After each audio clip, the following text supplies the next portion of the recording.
एक सुपरमार्केट में लोग अपनी जरूरत की चीजें ले रहे होते हैं। तभी अचानक बहुत घना कोहरा आकर पूरे स्टोर को घेर लेता है। तभी स्टोर के एक दरवाजे को बाहर से कोई जोर लगाकर खोलने की कोशिश करता है। जब यह देखने के लिए दरवाजा खोला जाता है कि बाहर कौन है, तो बहुत ही अजीब सी हाथ जैसी चीजें अंदर आती हैं और एक आदमी को बाहर खींचकर मार डालती है। अब इस स्टोर में मौजूद सैकड़ों लोग बाहर नहीं जा पा रहे हैं और अंदर ही फंस गए हैं। मतलब आप समझ सकते हैं कि इतनी जबरदस्त थ्रिलर मूवी आपको जरूर देखनी चाहिए। इस फिल्म का नाम है द मिस्ट। फिल्म के पहले सीन में हमें डेविड नाम का एक आदमी दिखता है जो एक पेंटिंग बना रहा होता है। इसके बाद हमें उसकी फैमिली भी दिखाई जाती है। बाहर बहुत तेज बारिश हो रही होती है, इसलिए सुरक्षित रहने के लिए ये तीनों बेसमेंट में जाकर बैठ जाते हैं। लेकिन अगली सुबह जब वे बाहर आते हैं तो देखते हैं कि एक पेड़ उनकी खिड़की पर गिरकर घर के अंदर तक आ गया है और डेविड जो पेंटिंग बना रहा था वो भी पूरी तरह खराब हो चुकी है। ये देखकर वो बहुत परेशान हो जाता है। बाद में डेविड और उसकी पत्नी स्टेफ अंदर आए हुए पेड़ को हटाने और टूटे हुए शीशे को ठीक करवाने की बात कर रहे होते हैं। तभी उनका बेटा बिली आकर कहता है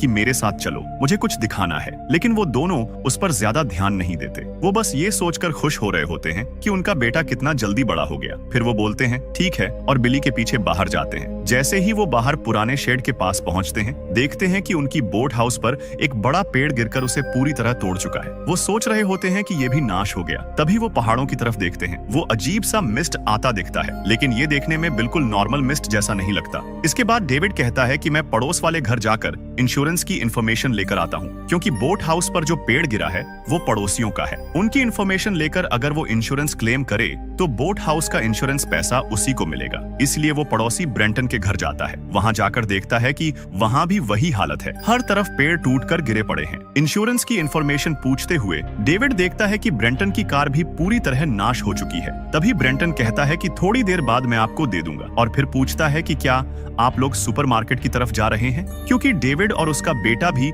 सुपरमार्केट जा रहे होते हैं, इसलिए वो उसे भी साथ ले लेते हैं। इसी तरह वो सब जा रहे होते हैं। तभी वो देखते हैं कि मिलिट्री के ट्रक पहले ही उस मिस्ट को देखकर पहाड़ों की तरफ जा रहे हैं। ये देखकर उन्हें थोड़ा अजीब लगता है और ब्रेंटन को इस टाउन की एक लेडी द्वारा कही गई कहानी याद आने लगती है। टाउन में एक मशहूर कहानी थी कि पहाड़ों के पास एलियंस का यूएफओ क्रैश हुआ था और वहाँ मिले यूएफओ और एलियंस पर साइंटिस्ट एक्सपेरिमेंट कर रहे हैं। ये बात एक बुजुर्ग लेडी ने बताई थी, लेकिन टाउन के लोग इसे मजाक की तरह लेते थे और कोई इसे सीरियस नहीं मानता था। इसके बाद जब वो लोग सुपरमार्केट पहुंचे तो देखा कि सिग्नल नहीं आ रहा था, इसलिए डेविड ने अपने बेटे को ब्रेंटन के साथ अंदर भेज दिया। पब्लिक फोन से स्टेफ को कॉल करने की कोशिश की, लेकिन वो भी काम नहीं कर रहा था। डेविड ने सोचा कि जल्दी काम निपटाकर निकलना चाहिए और सुपरमार्केट के अंदर आ गया। अंदर काम करने वाली सैली भी दिखाई दी। डेविड का अच्छा दोस्त ऑली भी वहीं मौजूद था। इसके बाद डेविड अपने बेटे के पास लौटा और ब्रेंटन भी अपनी जरूरत का सामान लेने चला गया। उसी स्टोर में अमांडा नाम की एक लेडी भी थी। उसी समय 3 मिलिट्री सोल्जर्स भी वहां पहुंच गए। वहां मौजूद बुजुर्ग लेडी बाकी लोगों से बात कर रही थी। तभी एक मिलिट्री पुलिस वाला आया और उसने तीनों सोल्जर्स को कहा कि 5 मिनट में उन्हें पहाड़ों के पास पहुंचना है। उसी समय टाउन की इमरजेंसी सायरन बहुत तेज बजने लगी। लोग समझ नहीं पा रहे थे कि क्या हो रहा है। तभी डैन नाम का एक आदमी अंदर आया जिसके चेहरे पर खून लगा था। वो घबराकर बोला कि मिस्ट के अंदर कोई क्रीचर है और उसने उस पर हमला किया। डैन बोला कि क्रीचर ने उसके फ्रेंड को उठाकर ले गया। ये सुनकर एक आदमी डरते डरते बाहर अपनी कार के पास गया। तभी वहाँ भी मिस्ट पूरी तरह भर गई। लोग सोच ही रहे थे कि क्या हो रहा है। तभी बाहर गया वो आदमी बहुत जोर से चीखा और सब डर गए कि उसके साथ कुछ बुरा हुआ है। उसी समय अचानक जोरदार भूकंप जैसा झटका आया और जगह इतनी हिलने लगी कि किसी से खड़ा भी नहीं हुआ जा रहा था। थोड़ी देर बाद सब फिर से शांत हो गया। झटका रुकते ही मेलिसा नाम की एक लेडी बोली कि वो अपने बच्चों को घर पर छोड़कर आई है और वो उसका इंतजार कर रहे होंगे। उसने सबसे मदद मांगी कि कोई उसे बाहर तक छोड़ दे, लेकिन कोई भी उसके साथ मिस्ट में जाने को तैयार नहीं हुआ। आखिर मेलिसा ने खुद ही फैसला किया और सीधे स्टोर से बाहर होकर मिस्ट में चली गई। ये सब देखकर बिली बहुत डर गया। डेविड ने उसे शांत करने की कोशिश की।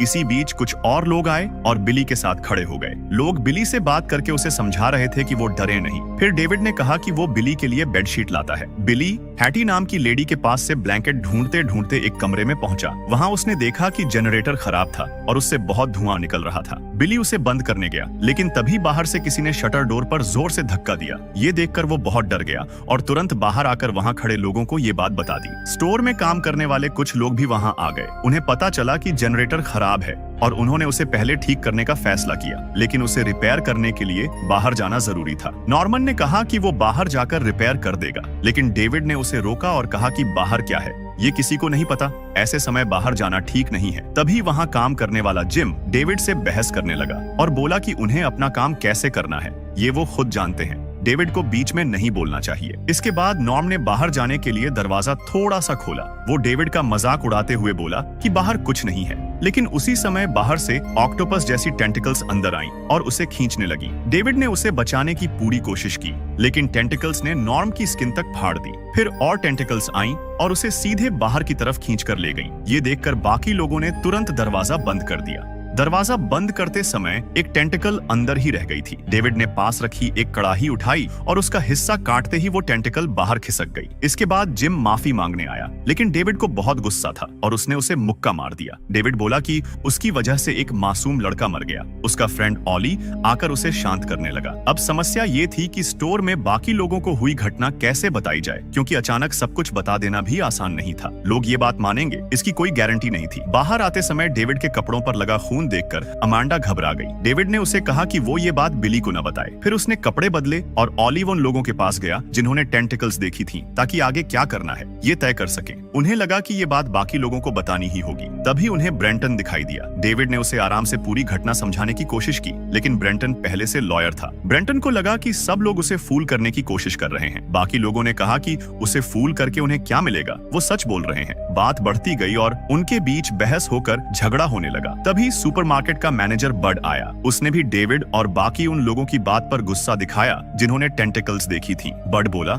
कि ऐसे समय में मजाक करना ठीक नहीं है और वो उन पर पुलिस कंप्लेंट करेगा। लोगों ने कहा कि अगर वो उनके साथ चले तो वो उसे सबूत दिखा देंगे और बड को लेकर वो कमरे में पहुंचे। वहां जमीन पर पड़ी टेंटिकल का कटा हुआ हिस्सा देखकर बड को यकीन ही नहीं हुआ। शॉक में बाहर आकर उसने सबको बताया कि डेविड और बाकी लोग सच बोल रहे हैं। इसके बाद सभी लोग भूकंप से टूटे हुए ग्लास को टेप से बंद करने लगे। तभी सीन मिसेस कार्मडी नाम की लेडी की तरफ शिफ्ट होता है। वो भगवान पर बहुत विश्वास करती थी और कहती थी कि बाहर मिस्ट में मौजूद राक्षस जैसे जीव भगवान का गुस्सा हैं जो उन पर हमला कर रहे हैं। मिस कार्मोडी को लगा कि बाहर के राक्षस उन्हें मारने की कोशिश कर रहे हैं और ये सब भगवान की तरफ से है। ये सोचकर वो बहुत डर गई और रोने लगी। उसी समय एमांडा बाथरूम यूज करने आई। उसने मिस कार्मोडी को रोते देख कहा कि अगर उन्हें डर लग रहा है या किसी से बात करनी हो तो वो हमेशा उनके साथ खड़ी रहेगी। लेकिन मिसेस कार्मोडी ने घमंड से जवाब दिया कि एमांडा जैसी औरत को अपना फ्रेंड बनाने से अच्छा है कि वो मर जाए। ब्रेंटन टेंटिकल देखने के लिए भी तैयार नहीं था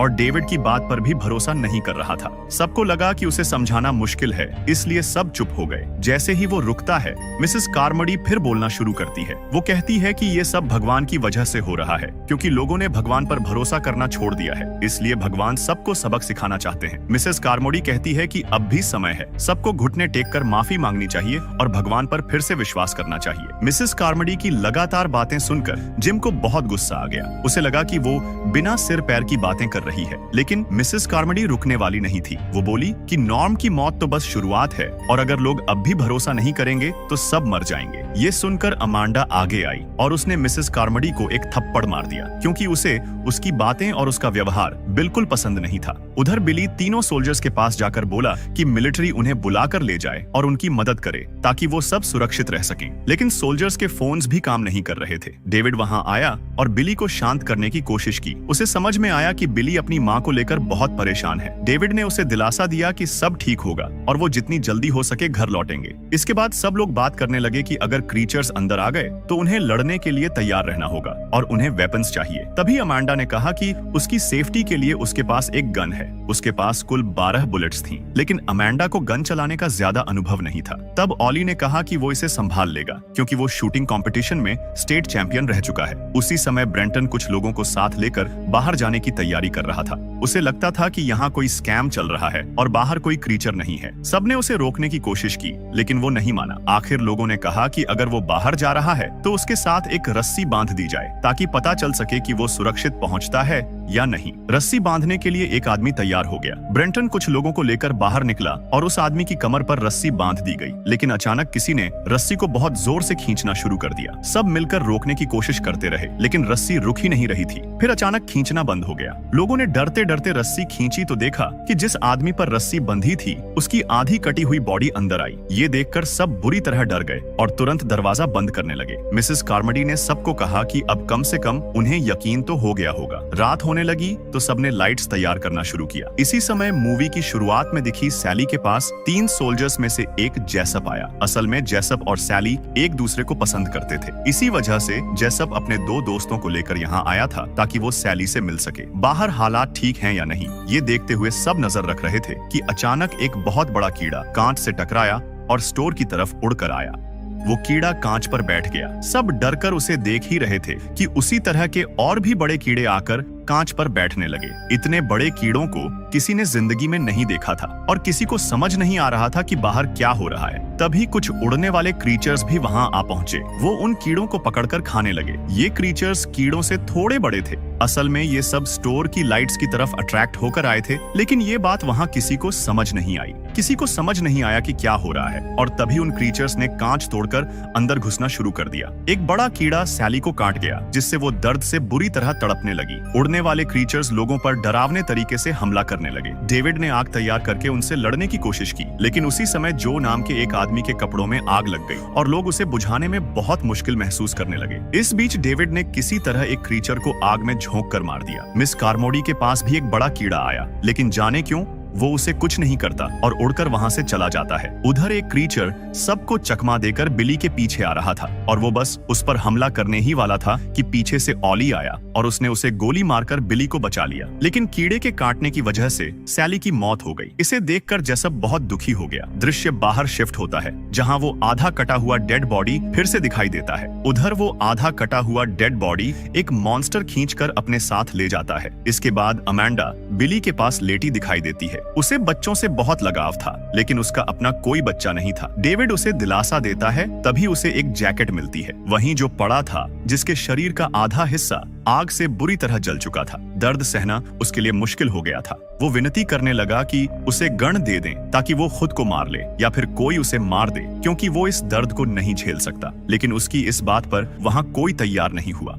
कोई भी जो की बात मानने को तैयार नहीं हुआ। तभी अमांडा ने देखा कि उनके साथ वाली हैटी नाम की लेडी की मेडिसिन्स भी खत्म हो चुकी थी। डेविड, ऑली और कुछ और लोगों के पास जाकर बोला कि जो का शरीर जल गया है और वो दर्द नहीं सह पा रहा। उसे बचाने का एक ही तरीका है, बाहर जाकर मेडिसिन्स और पेन किलर्स लाना। सुपरमार्केट के ठीक पास ही मेडिकल स्टोर था। अमांडा ने बताया कि हैटी की मौत हो चुकी है। ये सुनकर सबने हैटी की डेड बॉडी को स्टोर रूम में रख दिया। डेविड ने कहा कि उन्हें जल्दी से बाहर जाकर मेडिसिन्स लेकर आना होगा। इसके बाद उन्हें यहाँ से निकलने की भी योजना बनानी चाहिए। उसने बताया कि उसकी बड़ी कार बाहर खड़ी है और वो सब मिलकर वहाँ से भाग सकते हैं। लेकिन अमांडा इस बात से सहमत नहीं थी। उसने कहा कि स्टोर में मौजूद बाकी लोगों को छोड़कर वो लोग अकेले कैसे जा सकते हैं। डेविड ने उसे समझाया कि वो लोग यहाँ स्टोर के अंदर ज्यादा देर तक नहीं रह सकते और बाहर जाने का रास्ता ढूंढना ही पड़ेगा। डेविड ने कहा कि यहाँ छुपकर बैठे रहने से अच्छा है कि बाहर जाकर कुछ किया जाए, लेकिन सबसे जरूरी काम पहले मेडिसिन्स लाना था। बिली ने डेविड का हाथ पकड़कर कहा कि वो बाहर न जाए, क्योंकि अगर मॉन्स्टर्स ने उसे खा लिया तो वो क्या करेगा। डेविड ने उसे दिलासा दिया कि उसे कुछ नहीं होगा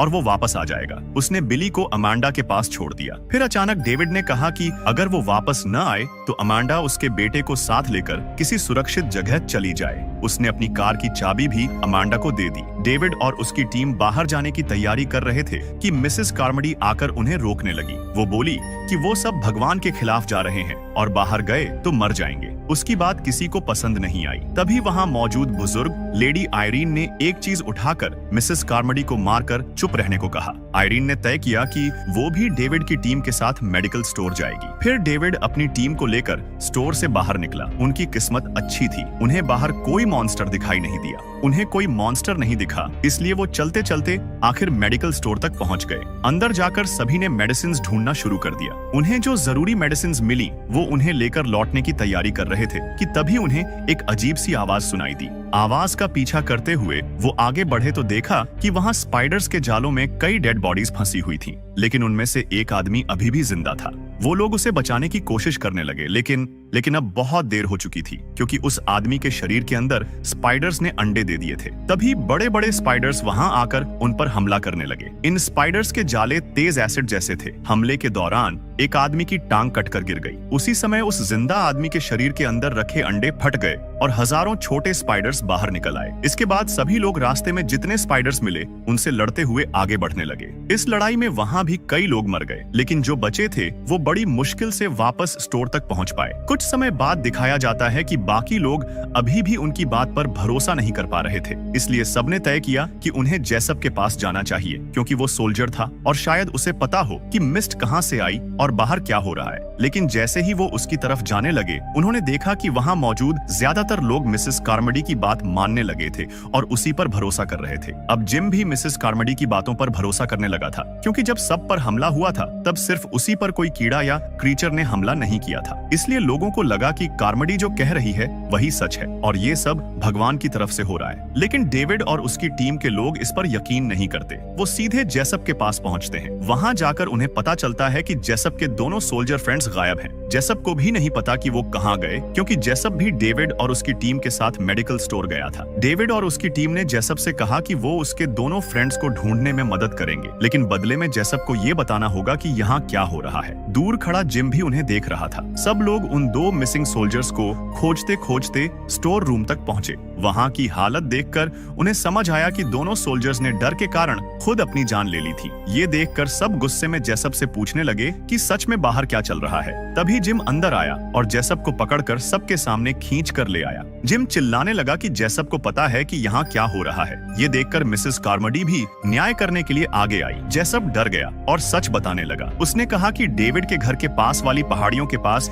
एक और डायमेंशन का पोर्टल खुला था, यानी दूसरे दुनिया की तरफ जाने वाला रास्ता। वहां से एलियंस बाहर आ रहे थे और साइंटिस्ट उन पर एक्सपेरिमेंट्स कर रहे थे। लेकिन अब हालात बिगड़ गए थे और बहुत बड़े बड़े एलियंस बाहर आ रहे थे। जेसप बोला कि इसमें उसकी कोई गलती नहीं है। जेसप ने कहा कि असली गलती साइंटिस्ट्स की है, लेकिन मिसेस कार्मोडी बोली कि उसमें जेसप की भी गलती है, क्योंकि वो भी भगवान के खिलाफ गया है। उसने पूरा दोष जेसप पर डाल दिया। डेविड और उसकी टीम चाहे भी तो जेसप को बचा नहीं सके, क्योंकि वहां मौजूद लोग मिसेस कार्मोडी की बातों में इतने अंधविश्वासी हो चुके थे कि उन्होंने जेसप को वहीं चाकू मारकर मार दिया और उसे घसीटकर बाहर फेंक दिया। जैसे ही जेसप को बाहर फेंका गया, एक डरावना मॉन्स्टर आया और उसे उठाकर अपने साथ ले गया। इसके बाद सीन फिर अंदर शिफ्ट होता है। सब लोग सो रहे थे। तभी बिली ने अपने पिता डेविड से एक वादा करवाया कि अगर कभी मॉन्स्टर्स उसे खा लें तो डेविड उसे ऐसे हाल में न देखने दे। डेविड ने उसे हिम्मत देने के लिए हाँ कह दिया। अगले दिन डेविड और उसकी टीम ने तय किया कि अब उन्हें यहाँ से निकल जाना चाहिए, क्योंकि मिसेस कार्मोडी की बातों में आकर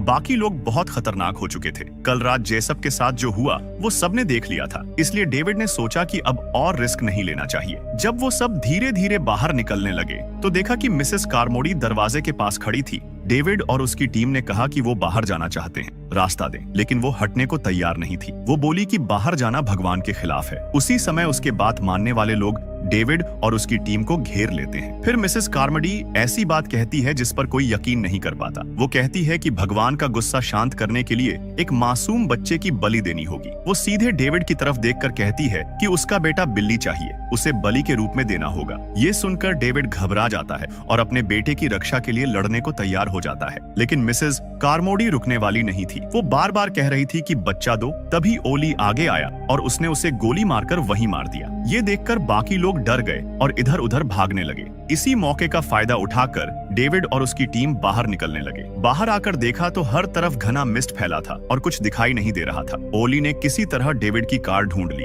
लेकिन उसी समय पीछे से एक एलियन आया और ओली को मार डाला। उसके हाथ से गिरा गन कार पर आकर गिरा। इस बीच डेविड से थोड़ी दूरी पर उसके कुछ साथी भी भागते हुए अलग दिशा में निकल गए। डेविड और बाकी लोग कार के अंदर बैठकर बचे हुए लोगों का इंतजार करते रहे, लेकिन तब तक एलियंस ने उन सबको मार दिया था। डेविड ने कार के ऊपर गिरी हुई गन को उठाने की कोशिश की। तभी एक बड़ा स्पाइडर वहां आ गया, पर डेविड जल्दी से कार में घुस चुका था, इसलिए स्पाइडर उसे कुछ नहीं कर पाया। डेविड, बिली, अमेंडा, आयरीन और डैन ऑल कार में बैठकर धीरे धीरे वहां से निकलने लगे। स्टोर में खड़े लोग ये सब देखते रह गए। डेविड अपनी कार लेकर अपने घर के पास पहुंचा तो उसे पता चला कि उसकी वाइफ स्टेफ अब जिंदा नहीं है। ये देखकर वो बुरी तरह टूट गया और रोने लगा। बाकी सब ने उसे शांत करने की कोशिश की। इसके बाद सब ने एक सुरक्षित जगह ढूंढने के लिए आगे बढ़ना शुरू किया। रास्ते में जाते हुए उन्हें समझ आया कि एलियंस ने सिर्फ स्टोर ही नहीं, पूरे टाउन को तबाह कर दिया है। कार में बैठे हुए वो आगे बढ़ रहे थे कि अचानक उन्होंने देखा एक बहुत ही विशाल एलियन सड़क पार कर रहा था। वो एलियन इतना बड़ा था कि डेविड की कार उसके सामने चींटी जैसी लग रही थी। सब आगे बढ़ते रहे, लेकिन तभी कार का फ्यूल खत्म हो गया। अब उनके पास कोई और रास्ता नहीं था। उन्हें लगा कि बाहर जाएंगे तो एलियंस उन्हें मार देंगे। इसलिए उन्होंने सोचा कि उनके पास जो गन है उसी से वो खुद को मार लें ताकि मॉन्स्टर्स के हाथों न मरना पड़े। लेकिन गन में सिर्फ 4 बुलेट्स थी, जबकि वो 5 लोग थे। सबकी आंखों में आंसू थे। थोड़ी देर बाद दिखाई देता है कि कार के अंदर 4 गोलियां चलाई जा चुकी हैं। डेविड ने अपने बेटे समेत बाकी 3 लोगों को भी गोली मार दी थी। ये देखकर वो पूरी तरह टूट गया और जोर जोर से चिल्लाते हुए कार से बाहर निकल आया, क्योंकि अब गोली नहीं थी और उसे लगा कि एलियंस ही उसे मार दें। वो चिल्लाते हुए मौत का इंतजार कर रहा था। तभी उसे लगा कि उसकी तरफ कुछ आ रहा है। उसने सोचा शायद मॉन्स्टर्स होंगे, लेकिन सामने से मिलिट्री के टैंक आते दिखाई दिए। मिलिट्री पूरी मिस्ट को साफ करते हुए आगे बढ़ रही थी और बहुत सारे लोगों को बचा रही थी। उन्हीं बचे हुए लोगों में मेलिसा भी थी, वही मेलिसा जो मूवी की शुरुआत में कहकर अकेले बाहर गई थी कि उसके बच्चे घर पर इंतजार कर रहे हैं। वो अब जिंदा बच चुकी थी। मिलिट्री ने सभी एलियंस को मारकर पूरा टाउन साफ करना शुरू कर दिया। ये देखकर डेविड और भी टूट गया। उसे लगा कि काश वो थोड़ी देर और इंतजार कर लेता तो उसके बेटे और बाकी लोग भी बच सकते थे। वो वहीं खड़ा दुख में डूब जाता है और यहीं मूवी खत्म हो जाती है। उम्मीद है ये मूवी समरी आपको पसंद आई होगी। अगर पसंद आई हो तो कमेंट करके बताइए कि इस मूवी में डेविड के बेटे का नाम क्या था, और वीडियो अच्छा लगा हो तो लाइक करें। मिलते हैं एक और मजेदार वीडियो में।